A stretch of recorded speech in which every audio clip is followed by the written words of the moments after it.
Humanga ang lalaki sa kanilang nakatagong kakayahan, napagtanto niya na sina Sowol at Mokyum ay hindi mga pangkaraniwang tao. Hindi siya natinag sa pagpapakita ng lakas ng dalawa. Binigyang diin niya ang bilang na kalamangan ng kanilang grupo, na may layuning talunin at patayin sina Sowol at Mokyum. Inutusan ng lalaki ang apat sa kanilang grupo na harapin sina Sowol at Mokyum, habang ang iba naman ay inatas ang labanan ng mga nasa antas ng Heavenly Birth, na may utos na mabilis silang lipulin lahat. Si Wu, na puno ng takot, ay kinilala ang mabigat na kalaban na kanilang hinaharap laban sa 6 na mga kalaban. Kahit alam niya ang kakayahan ni Mokyum at Sowol, nadama niyang napipigilan siya ng sitwasyon at napag-isipan ang pagtakbo. Subalit, sa kabila ng kanyang takot at sa bigat ng sitwasyon, siya ay nahati sa pagitan ng pagnanais tumakas at ng pangangailangang harapin ang nakaambang panganib. Ginamit ni Sowol ang kanyang mga Dharma tools upang umatake sa mga kaaway, na nagresulta sa pagtatayo ng mga ito ng hadlang bilang depensa, na agad namang nabasag matapos tamaan. Kasunod nito, ginamit ni Sowol ang kanyang espada laban sa lalaki na may layuning talunin ito. Gayunpaman, isang lalaki ang pumihil at dinepensahan ang mga Dharma tools ni Sowol. Namangha siya sa kakayahan ni Sowol, kinilala ng lalaki ang pagtaas ng antas ng banta at iminungkahi ang sabayang pag-atake mula sa magkabilang panig. Pinagsisisihan ni Sowol ang kakulangan ng oras upang maibigay ang isang tiyak na dagok sa kanyang kalaban. Habang dinepensahan ni Elder Mok ang atake, naisip niya ang kanyang tungkulin bilang ama, at naramdaman ang kakulangan sa kanyang pagsisikap na protektahan ang kanyang anak. Naapawan siya ng tindi ng labanan at napagtanto niyang sina Sowol at Mokyum ay gumagawa ng doble kaysa sa kanyang mga pagsusumikap, na nag-iwan sa kanya ng kalituhan sa sitwasyon. Si Mokyum, na pinapanood ang kanyang ama sa labanan, ay nakaramdam ng malalim na pagmamahal at paghanga sa kanya, itinuturing siyang kanyang haligi ng lakas. Gayunpaman, ang kawalan ng kakayahan niyang makialam o tulungan ang kanyang ama sa oras ng pangangailangan, ay nag-iwan sa kanya ng kawalang kakayahan at labis na pagsisisi. Habang nakikipaglaban si Mokyum sa mga damdamin ng kawalan ng tiwala sa sarili at frustrasyon, isang espada ang tumama sa kanyang ama na nagdulot ng isang nakakapangilabot na reaksyon mula kay Mokyum habang sumigaw siya para sa kanyang ama. Isang makapangyarihang aura ng intensyong pumatay ang bomb-alot kay Mokyum, na nagpabagsak, at nagpatambo sa kanilang mga kalaban. Isa pang lalaki, na nagulat sa mga kaganapan, ay natagpo ang naputulan ng mga braso ng matinding aura. Hindi makapaniwala si Elder Mok na naitago niya ang tunay na kalikasan ni Mokyum sa gitna ng kaguluhan. Isang lalaki ang sumigaw ng may pagtataka, kinikilala si Mokyum bilang isang celestial being, isang revelasyon na nag-iwan sa lahat ng takot sa kanyang bagong natuklasang mga kakayahan. Si Sowol, na iniisip ang revelasyon tungkol sa pagiging celestial being ni Mokyum, ay nagkonekta ng mga piraso ng impormasyon ukol sa kanyang pambihirang lakas. Naintindihan niya na ang kanyang natatanging pinagmulan, na nagmumula sa pinaghalong dugo ng sagradong hayop at tao, ay nag-ambag sa kanyang hindi pangkaraniwang kakayahan. Kinikilala ang mga likas na pagkakaiba sa kanyang Neden. Inamin ni Sowol na bagaman nagbibigay ito ng mga kalamangan sa mga alchemist, ipinapaliwanag din ito ang pambihirang kakayahan ni Mokyum sa labanan. May mga bulong-bulungan sa hanay ng mga alchemist na ang ilan ay nauubos ang kanilang Neden o napipilitang ipalit ang kanilang dugo para sa mas malakas na espiritual na kapangyarihan. Naisip ni Sowol na ang desisyon ni Elder Mok na manirahan ng tahimik sa lugar ng pagkukultiba ay malamang nadulot ng pangangailangan na protektahan ang natatanging pinagmulan at kapangyarihan ni Mokyum mula sa ganitong mga gawain, habang ang aura ay nagwawalis at tinatalo ang mga kalaban isa-isa. Napagtanto ng natitirang kalaban ang bigat ng sitwasyon at hinimok ang kanilang grupo na tumakas, binibigyang diin ang pangangailangan na ipaalam ito sa kanilang mataas na pinuno. Si Wu, na nag-aalala para sa kalagayan ni Mokyum pagkatapos ng matinding labanan, ay nagtanong tungkol sa kanyang kalagayan. Samantala, si Sowol, na pinagmamasdan si Elder Mok, ay napansin na bagaman may espada sa kanyang dibdib, ang kanyang mga vital organs ay nanatiling hindi naapektuhan. Pinakalma niya ang kanyang sarili na, sa tamang paggamot, makakabawi si Elder Mok mula sa pangyayaring ito. Ipinahayag ni Sowol ang kanyang pag-aalala tungkol sa lumalaking panganib kay Mokyum. Ngayong natuklasan na ang kanyang tunay na pagkakakilanlan bilang isang celestial being, inaasahan ang mas tindi pang pagtugis mula sa mga kalaban. Kinilala ni Sowol ang kahalagahan ng mabilisang pag-alis, Sumang-ayon si Wu sa mungkahi ni Sowol, tinatanggap ang paparating na panganib, at inulit ang kahalagahan ng mabilisang pag-alis mula sa kagubatan ng Fine Beauty, upang matiyak ang kanilang kaligtasan. Kinilala ng senior ng kalaban ang revelasyon tungkol kay Mokyom bilang isang celestial being, at isang lalaki ang nagpatunay sa pahayag na iyon. Inilarawan ng lalaki ang pagbabago ni Mokyom, binabanggit ang pagputi ng kanyang mga mata, at ang paglitaw ng kakaibang disenyo sa kanyang nakausling mga ugat. Dahil sa mga natatanging pagpapakitang ito, kinumpirma niya na si Mokyom nga ay isang celestial being, isang nilalang na dati lamang nababanggit sa mga chismis hanggang ngayon. Ang senior ay mabilis na lumipad patungo sa kinaroroonan ni Mokyom, determinado na huwag pakawalan ang celestial being. Nauunawaan ang kahalagahan ng pagdakip sa ganitong pangbihirang nilalang. Sa pagkaabot sa grupo ni Sowol, ang senior ay mariing humiling na ibigay sa kanya si Mokyom. Tinawag siyang celestial being, si Wu, na puno ng takot, ay nakilala ang masamang presensya ng Breath of the Sun Alchemist, na nagdulot ng higit pang kaba at pagkabalisa. Kinausap ni Mokyom si Wu, nagpapahayag ng pag-aalala sa patuloy na lumalalang sitwasyon. Sinubukan ni Wu na aliwin siya gamit ang ngiti, sinasabing ayos lang ang lahat, at pinayuhan siyang huwag mag-alala. Gayunpaman, ang sandali ay biglang naputol ng biglang nataman ng pag-atake si Wu sa noo, na nagresulta sa kanyang pagkamatay. Ang kalaban, na matindi ang hangarin na makuha si Mokyom, nagbanta na gagamit ng sapilitang pagkuha kung hindi siya ibibigay ng kusa. Nang subukan ni Mokyom na lapitan si Wu, ginamit ng kalaban ang kanyang aura upang hindi siya makagalaw. Sa gitna ng kaguluhan, hinikayat ni Elder Mok ang grupo na makialam at pigilan ang Breath of the Sun Alchemist sa kanyang mga layunin. Nalilito sa sitwasyon, ipinahayag ni Elder Mok ang kanyang labis na pag-aalala para sa minamahal niyang anak na si Mokyom, binigyang diin ang kahalagahan ng pagpigil sa mga aksyon ng alchemist. Sa isang sandali ng desperasyon, hawak ni Elder Mok ang isang pil, determinado na iligtas ang kanyang anak sa anumang paraan, kahit pa ito'y magdulot ng panganib sa kanyang natatagong lakas o masira ang kanyang niden. Sa matinding determinasyon na mailigtas si Mokyom, nilunok niya ang pil, na nagresulta sa isang malakas na pagputok ng enerhiya. Si Sowol ay inatasan niya na alagaan si Mokyom habang naghahanda si Elder Mok para sa mga darating na pangyayari. Pinalakas ng pil, sumiklab ang bagong lakas ni Elder Mok, inihahanda ang laban sa kalaban na nagpakawala ng kakilakilabot na kakayahan na tinatawag na True Samati Fire. Minaliit ng kalaban ang pagtatangka ni Elder Mok na pigilan siya, at tinawanan ang ideya ng isang heavenly birth na pipigil sa kanya. Tinawag pa niya itong imposibleng mangyari kahit sa pinakamapalad na kalagayan. Sa pabirong tono, tinawag niyang katawa-tawa ang pagtatangka, at naglunsad ng pag-atake. Tinarget ng kalaban si Elder Mok, na nagdulot ng pagkawasak ng kalasag na nasa pagitan nila bilang patunay ng kanyang nakakatakot na kapangyarihan, sa determinasyon na makamit ang kanyang layunin, sa desperadong pagtatangka na iligtas si Mokyom mula sa mga kamay ng kalaban, ginamit ng ama ni Mokyom ang isang staff na yari sa baging ng puno. Gayunpaman, sa harap ng matinding init ng True Samati Fire, napagtanto niyang hindi niya kayang patayin ang mga apoy. Sa kabila ng kanyang pagsusumikap, ginawa ni Elder Mok ang mahirap na desisyon na itapon ng staff upang makapokus sa pagtulong sa pagtakas ni Mokyom. Nakalulungkot, bago pa makakilos si Sowol, isang espada ang tumusok sa ulo ni Elder Mok, winakasan ang kanyang matapang na pagsisikap na protektahan ang kanyang anak. Nang masaksihan ni Mokyom ang trahedya, napuno siya ng galit sa pagkawala ng kanyang ama. Gaya ng gabi na sumisimbolo sa larangan ng mga demonyo, ang bukang liwayway ay sumisimbolo sa pagdating ng mga banal na hayop. Sa isang sandali ng mataas na kamalayan, tumaas ang kakayahan ni Mokyom, nakuha niya ang tinatawag na absolute spiritual eyes, na nagbibigay sa kanya ng pambihirang pananaw at karunungan. Samantala, naramdaman ng kalaban ang pagbabago sa enerhiya sa paligid niya, napagtanto niya ang pag-usbong ng isang makapangyarihan at mapanganib na puwersa.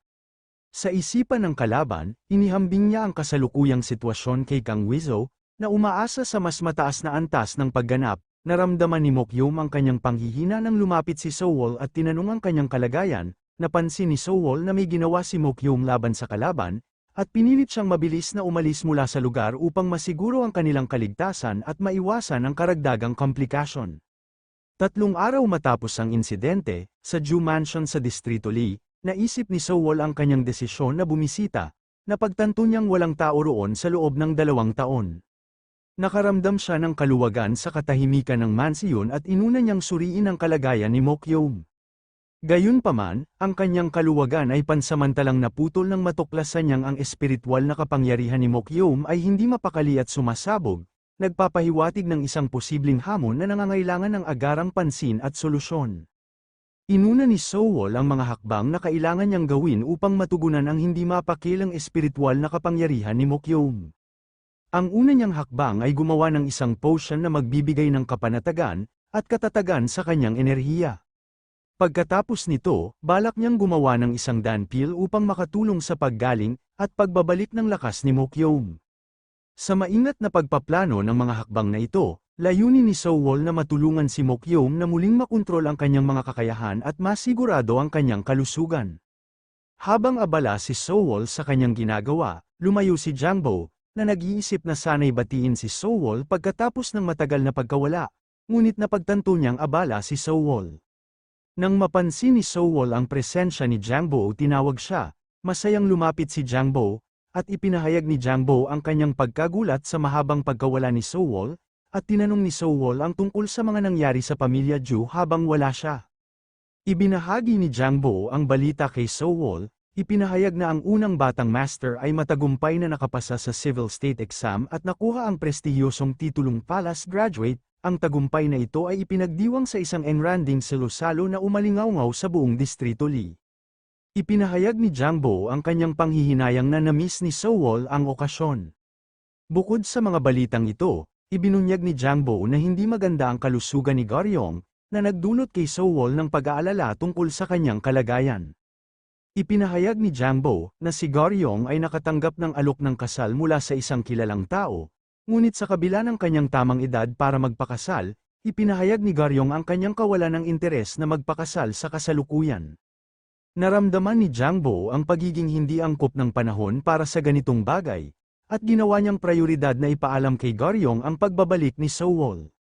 Habang inaasikaso ni Sowol si Mokyum, naisip niya ang mga natitirang epekto sa kanyang katawan, nauunawaan niya ang hirap na naranasan niya dahil sa matitinding labanan na kanyang hinarap, kabilang ang pagkatalo sa dalawang alchemist ng Law of Spirit Energy, at ang pagharap sa isang Breath of the Sun alchemist.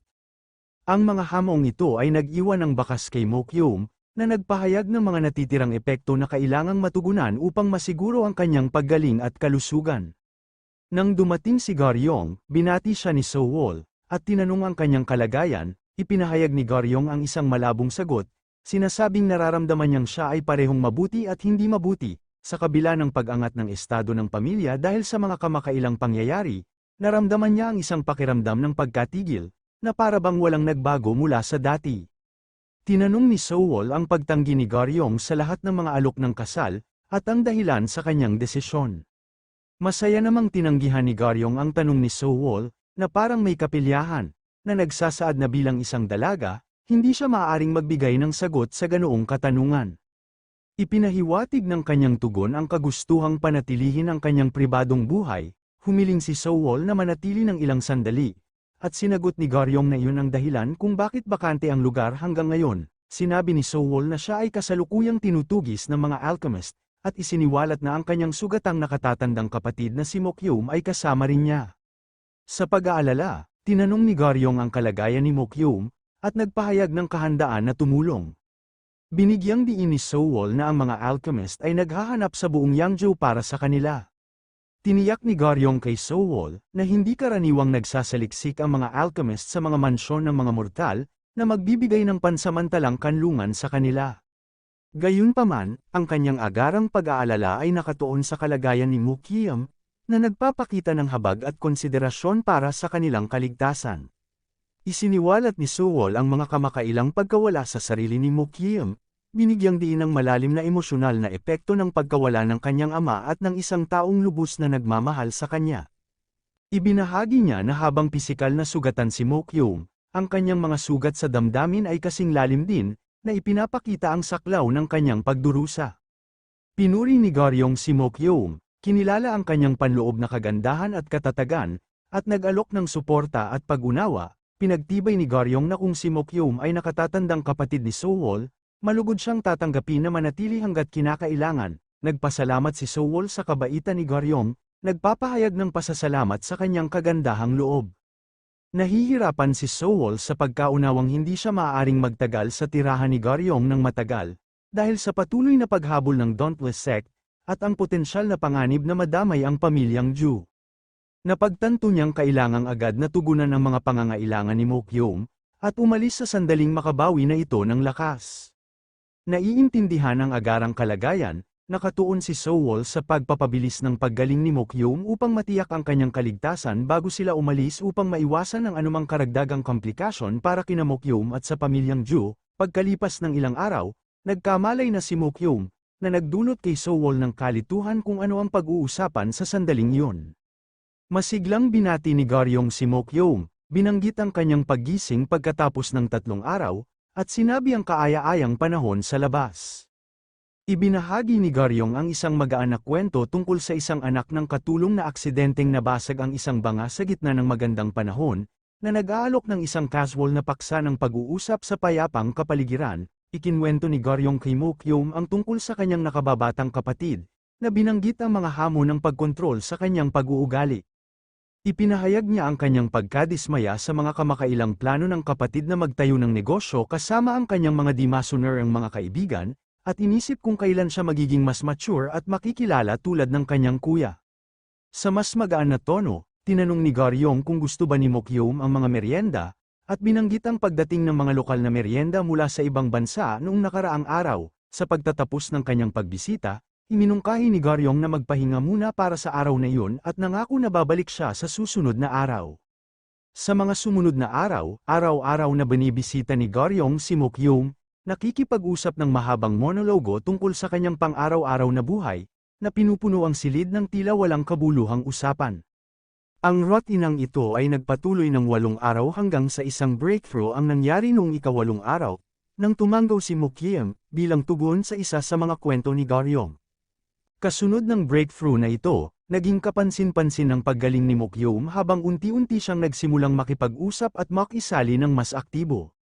Isang araw, si Mokyung mismo ang nagsimula ng pag-uusap kay Sewol, binanggit ang ganda ng simoy ng hangin. Sumang-ayon si Sewol, kinikilala ang kaaya-ayang panahon, na nagmarka ng positibong pagbabago sa paggaling ni Mokyung, at ang kanyang muling pakikipag-ugnayan sa mga tao sa paligid niya. Pagkalipas ng 4 pang araw, napansin ni Sewol na habang may bakas pa ng kalungkutan sa mukha ni Mokyung, nakaramdam siya ng ginhawa nang makita niya ang unti-unti nitong pagbabalik sa dating sarili. Napagtanto ni Sewol na kailangan na nilang maghanda upang umalis agad mula sa tirahan ni Garyong. Bago ang kanilang pag-alis, sinuri ni Sewol ang pisikal na kalagayan ng mga miyembro ng pamilyang Ju, napansin niyang wala silang natatanging pisikal na katangian, napagmasdan niya na alinman sa pamilya ng mga Ju o si Garyong ay walang kahangahangang pangangatawan. Ipinahayag ni Sewol ang panghihinayang na hindi niya sila matuturuan sa Qigong o mabibigyan ng mga Dan pills upang mapabuti ang kanilang kalusugan. Ipinahayag ni Garyong ang kanyang kasiyahan sa kasalukuyang buhay niya, na kahit magkaroon siya ng pagkakataon na maging isang alkemista, pipiliin niyang manatiling ganoon dahil mas mahalaga sa kanya ang pagmamahal niya sa kanyang pamilya at tahanan kaysa sa pagunlad ng sarili o pagpapataas ng kanyang antas bilang alkemista. Hinikayat ni Sewol si Garyong na hanapin ang kanyang sariling landas sa buhay, binigyang diin ang kahalagahan ng paghahanap ng tunay na layunin sa tawag ng kanyang puso. Sa isang tapat na pag-uusap, kinumpirma ni Sewol ang pakiramdam ni Garyong, inamin niyang iniisip nga niyang tuluyan ng umalis. Nagnilay-nilay si Garyong sa posibilidad na dapat siyang kumilos ilang taon na ang nakalipas upang tugunan ang sitwasyon. Ipinahayag ang kanyang panghihinayang na hindi niya napigilan ang pag-alis ni Sewol kahit alam niyang ito ay hindi maiiwasan. Tinumbasan ni Sewol ang kanyang nararamdaman, inamin ang kalungkutan ng paghihiwalay. Si Garyong, nakatagpo ng kapanatagan sa katapatan ni Sewol, ipinahayag ang kanyang kaluwagan sa pagkakaroon nila ng mutual na pag-unawa sa sitwasyon, na nagbigay diin sa mapait na katangian ng kanilang pamamaalam. Sa isang praktikal na usapan, tinanong ni Sewol ang tungkol sa layunin ng storage area, hinihinalang ito'y pagmamayari ni Garyong. Ipinaliwanag ni Garyong na ang mga alkemista ay may misteryosong mga pouch na inaalis ang pangangailangan para sa mga karaniwang pamamaraan ng pag-iimbak katulad ng storage na yun. Sumasang-ayon sa kanyang paliwanag, kinumpirma ni Sewol ang natatanging kakayahan ng mga alkemista sa pag-iimbak ng mga bagay at nagmungkahi ng isang solusyon. Iminungkahi ni Garyong na ilipat ang lahat ng damit mula sa storage patungo sa pouch ni Sowol. Ibinahagi ni Garyong ang kanyang pananaw tungkol sa mga immortal bilang mga nilalang na nananatiling tahimik sa mga bundok o lumilipad sa kalangitan. Inihambing ito sa mga pakikipagsapalaran ni Sowol na madalas magresulta sa pagkasira ng kanyang mga damit. Natatawa sa kanyang obserbasyon, napangiti si Sowol at inamin ang pagkasira ng kanyang mga damit dahil sa kanyang mga mapanganib na pakikipagsapalaran. Pagkatapos ay inilipat ni Sowol ang mga damit sa kanyang pouch. Ibinahagi ni Sowol na naglagay siya ng ilang recovery pills sa pouch. Ipinaliwanag na ang pag-inom ng isa ay bahagyang magpapahaba ng buhay at magpoprotekta laban sa mga sakit. Ngunit nilinong niyang ang pag-inom ng higit sa isa ay hindi magbibigay ng karagdagang benepisyo. Iminungkahi niyang uminom si Garyong ng isa at ibigay ang dalawa sa kanyang kapatid at kay Jangbok, ang natitira ay ayon na sa kanyang kagustuhan. Nanghina si Garyong sa halaga ng mga recovery pills, at ipinahayag ang kanyang alalahanin. Pinawi ni Sowol ang kanyang pangamba, ipinaliwanag na ang mga pills ay walang epekto sa mga alkemista, kaya si Garyong ang pinakamainam na makatanggap nito. Nagpaalam si Garyong kay Sowol sa isang simpleng ngiti ngunit taos-pusong damdamin, sinabing mag-ingat ka. Sa pagkasensitibo ng nalalapit na pag-alis ni Sowol, si Jangbo ay nagsimulang maluha at ipinahayag ang kanyang damdamin, tinatanong kung talagang bang aalis na si Sowol, at kung pupunta ba siya sa malayong lugar. Tinukso ni Sowol si Jangbo tungkol sa kanyang masiglang reaksyon noong nakatanggap siya ng mga kayamanan, pinaalala ang kanyang saya sa sandaling iyon. Sumagot si Jangbo ng pabiro, ipinagtanggol ang kanyang reaksyon, at ipinahayag ang kanyang damdamin tungkol sa pag-alis ni Sowol. Nauunawaan ang kalungkutan ni Jangbo, nagdesisyon si Sowol na maglabas ng isang espesyal na bagay, naintriga si Jangbo at tinanong kung anong uri ng alak yun. Ipinaliwanag ni Sowol na ito ay The Alchemist's Sweet Liquor, gawa sa mga banal na halamang nagbibigay ng enerhiya ng walang masamang epekto sa kalusugan. Sa tuwa ng natatanging alak, iminungkahi ni Jangbo na mag-inuman sila bago umalis si Sowol. Masiglang iminungkahi ni Jangbo na sila'y magpakasaya sa matamis na alak, at mamuhay na parang lasing sa loob ng isang araw. Pumayag si Sowol sa mungkahi ni Jangbo, na niyakap ang ideya ng pagkakaroon ng sandali ng pagkakaibigan at pagdiriwang bago sila maghiwalay ng landas.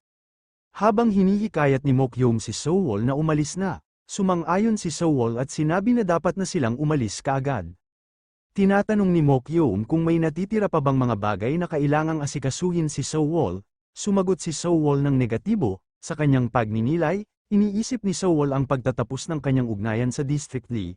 Pinagtataka kung bakit nararamdaman niya ang panghihinayang kahit na ang lahat ay natapos na. Ipinahayag niya ang kanyang damdamin, inamin ang pagkakaroon ng kalungkutan, na kinikilala ang kabigatan ng kanyang damdamin habang naghahanda siyang magpaalam sa District Lee. Pinag-isipan ni Sowol ang pangangailangan para sa kanilang dalawa ni Mokyom na maglaho mula sa Yangzhou, na pagtanto niyang kailangan nilang lisanin ang kanilang kasalukuyang kinaroroonan, kaya't nagdesisyon siyang tumungo sa Daewoo Nation, itinatakda ang kanilang susunod na destinasyon.